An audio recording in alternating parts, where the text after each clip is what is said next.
Научниците се повеќе се загрижени за опстанокот на поларните мечки. Роберт Ирвин е подпредседател во Бранителите на дивиот свет, група за заштита на животната средина.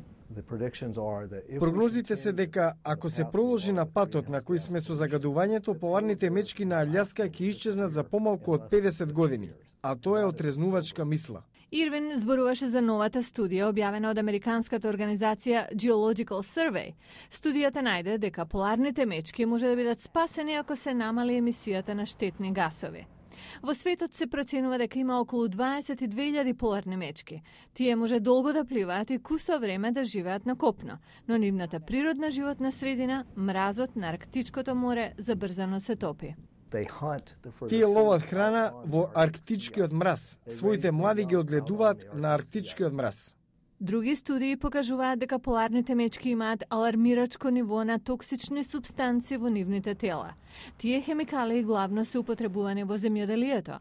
Доаѓаат по реките и се слеваат во океаните за да завршат во арктичкиот екосистем.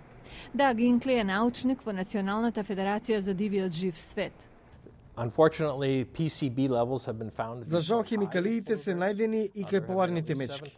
Знаеме за најмалку 7 поларни мечки во норвешкиот регион, кои имаат женски и машки генитали токму заради загадувањето. Владата на САД почнува да реагира по сите овие алармирачки знаци. Агенцијата за заштита на животната средина објави регулирање на емисијата на штетни гасови за да се намали глобалното затоплување. Одделот за внатрешни работи прогласи 500.000 квадратни километри во регионот на Арктичкото море како критична област. Но администрацијата под влијание на лобисти реши да не го промени статусот на поларните мечки од загрозени во вид во опасност од изумирање, што има за резултат индустријата за нафта да може да истражува нови области во Арктичкото море до средината на 2011-та. Активистите за заштита на животната средина велат дека ако поларните мечки не се спасат, други видови ќе дојдат на ред да се соочат со истата судбина.